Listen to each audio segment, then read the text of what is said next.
গণতান্ত্রিক সংকটে ফেলতে ভারত বাংলাদেশের নির্বাচন নিয়ে ষড়যন্ত্র করছে বলে অভিযোগ করেছেন বিএনপি চেয়ারপারসনের উপদেষ্টা জয়নুল আবদিন ফারুক।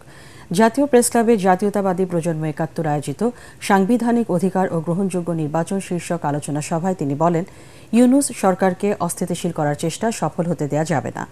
অন্তর্বর্তী সরকারকে ধৈর্যের সাথে পরিস্থিতি মোকাবেলার আহ্বান জানিয়ে জয়নুল আবদিন ফারুক বলেন, যেকোনো মূল্যে জনপ্রত্যাশা পূরণে কাজ করতে হবে।